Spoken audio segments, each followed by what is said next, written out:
Olá pessoal, tudo bem?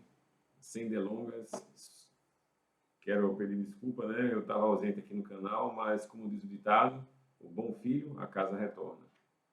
E agora retornei cheio de novidades, né? Além das crônicas que vocês já conhecem, pelo menos os que já são aqui do canal, quem chegou de paraquedas já vai ficar sabendo que a minha especialidade é crônicas, é escrever, né? Aquela visão do escritor, de você observar o cotidiano, e tirar do ordinário, né, do comum, o extraordinário, que essa é a essência das crônicas, né? Então, a crônica de hoje vai ser sobre, cujo título já está lá também e-mail, foi a Pague Menos e não pagou nada. Na verdade, a ideia era o escritor que foi a Pague Menos e não pagou nada. E, de certa forma, tem a ver comigo, né, como a maioria das crônicas. Foi uma experiência que eu vou compartilhar com vocês de uma simples ida à farmácia. Veja, que coisa interessante. Uma ida à farmácia que muita gente despreza, né? Que nada é possível acontecer numa ida à farmácia que seja digna de uma crônica. E eu vou provar a vocês que não, que é sim, se você tiver o olhar atento, você pode escrever e não tem desculpa. Se você for daqueles que precisa de um caderninho, eu acho interessante levar um caderninho e uma caneta. Se você tiver uma memória assim assombrosa, em alguns aspectos, como a minha, talvez não. Agora, mas é bom que logo quando chegar em casa, anotar, né? Anotar. Bom, sem delongas, vamos direto ao ponto. Eu vou ler com vocês aqui. A crônica foi a Pague Menos e não pagou nada. Já é um título, né, chamativo, né? O título já tem que fisgar o leitor. Neste domingo, o domingo que eu fui, né? 6 de julho de 2025. Neste domingo, ao final da tarde, fui logo recebido por um simpático balconista ao entrar na Pague Menos, uma conhecida rede de farmácias da minha bela Recife.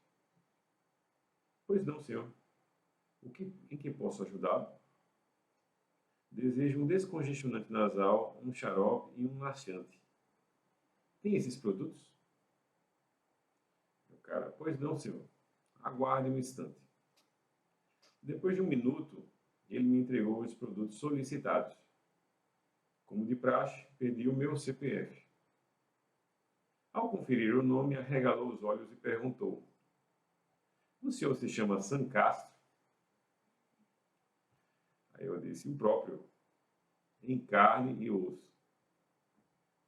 Com um rompante de descontração, o funcionário de estatura média e cabelos aloirados quebrou o protocolo comercial. Lançou um leve sorriso e me indicou a direção do caixa. Lá, outro atendente, desta vez baixinho, magro e franzino, conferiu o valor da minha compra. Então, assim como o colega, checou se aquele nome em comum era mesmo o meu. É o senhor que se chama Sancastro?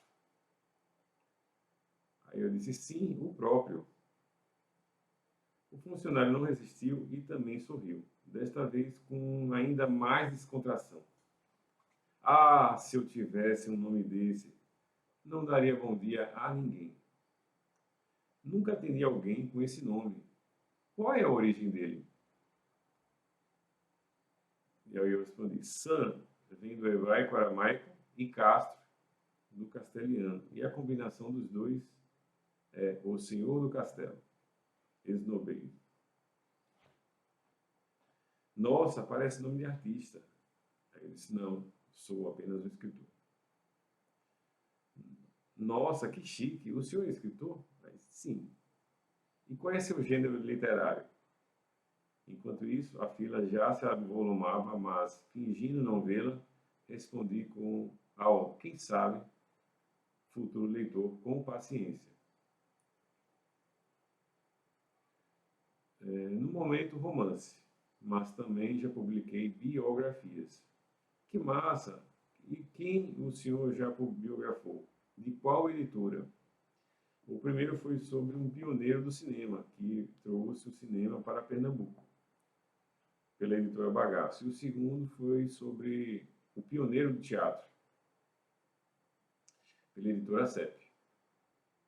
Impressionado, ele arregalou os olhos e sorriu, como se estivesse diante de um escritor de Hollywood, revelando para um fã próximo um episódio de sua série favorita. Nossa, que legal! E sobre o que o senhor está escrevendo no momento? Veja, o cara foi uma bateria de perguntas do caramba, né? A fila já serpenteava pelas prateleiras, alguns clientes olhavam para o relógio, outros se abanavam. Mas, com educação, respondi: herdeiros da salvação, entre a dor e o perdão. Um romance breve, na verdade, um drama familiar.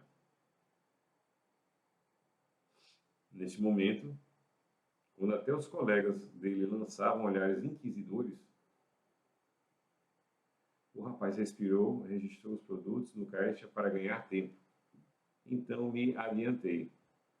Meu querido, por acaso a maquineta já registrou o pagamento?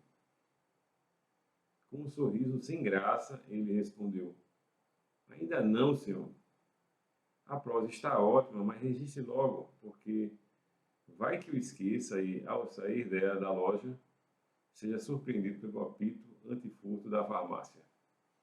Pipi. No dia seguinte, a manchete da imprensa seja, e que no dia seguinte a manchete da imprensa seja: escritor foi à farmácia pague menos e não pagou nada. O funcionário riu, e até mesmo os clientes da fila.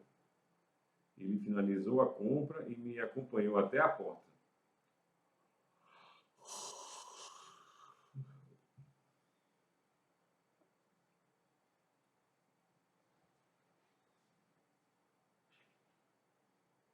Onde posso encontrar seus livros?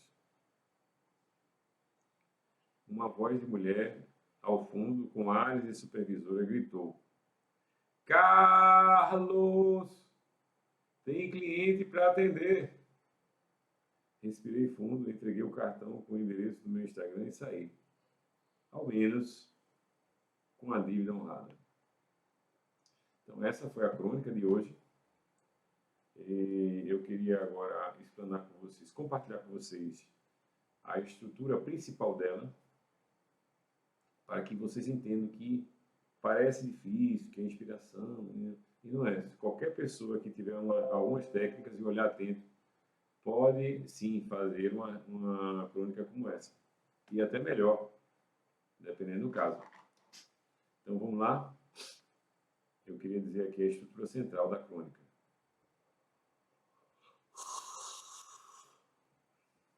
Avaliação da crônica. Título: estrutura, humor e linguagem.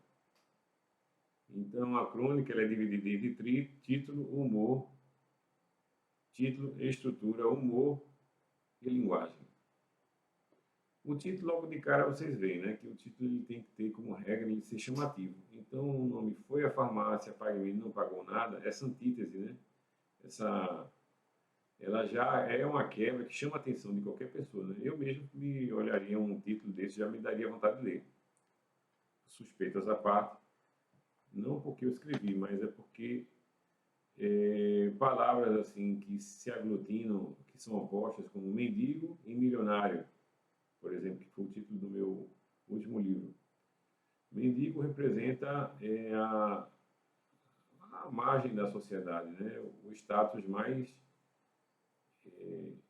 pobre, digamos assim, ausente de recursos.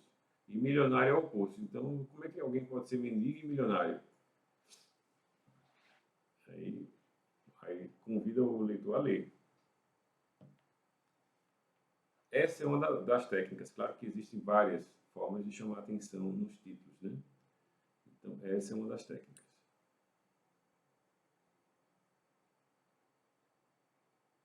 A estrutura. A estrutura é a própria situação cotidiana, né? A quebra da rotina, a quebra da expectativa, que permeia toda a crônica. Que, por exemplo, quem geralmente é questionado por funcionário de uma loja? É difícil, né? Por causa do seu nome exótico que seja, ou você levar uma cantada de um funcionário de uma loja. É mais fácil o contrário, na verdade, às vezes o funcionário, né, principalmente homens, não que excluindo as mulheres, né, que hoje as mulheres também estão danadas aí, mas os homens veem uma mulher bonita no balcão, é mais fácil, né, lançar um flerte. Mas o contrário não, até porque os funcionários eles têm por premissa respeitar o cliente, sob júdice, né, de demissão. Então, essa quebra de expectativa, de rotina, favoreceu a crônica. E de fato aconteceu, né? O funcionário pegar teu CPF e se empolgar, né? Achar, admirar seu nome. Isso aí é uma coisa raríssima de acontecer. Diga-se de passagem, não é verdade? Então, essa quebra de expectativa, essa questão do cotidiano, né? O clímax, né, da crônica, né, que ao meu ver foi justamente o que dá título a ela. É você sair da loja sem poder pagar, devido àquela distração do funcionário, empolgado com a conversa, o bate-papo, sem maldade, poderia ter prejudicado o escritor, né? Ele ia sair com apito antifútil. Já pensasse? E por fim, o humor, né? A quebra da formalidade e a piada final, né? O humor inusitado, que deve ter, que é a marca da maioria das crônicas. Eu acho que a crônica tem também, eu tenho crônicas um pouco dramáticas, de memória, mas a crônica em si, ela tem ligação com o humor. Ela é mais próxima do humor. Ela tem um quê, assim, de engraçado, né? Então, é um vestígio do dia, um momento do dia. É quase uma fotografia. É uma fotografia, na verdade, né? Que a crônica ela tem essa brevidade, né? Do tempo. A partir do nome, crônicas, né? O tempo. E é isso aí. Então, espero que vocês tenham gostado. Se você gostou, deixa o joinha, clica aqui para ajudar aqui a gente no canal, me ajudar, na verdade, compartilhe se puder para outras pessoas. É uma ideia assim simples, mas que pode ajudar muita gente a destravar o papel em branco, né? Um nó na mente de não querer escrever. Então é isso aí. Um forte abraço e até mais.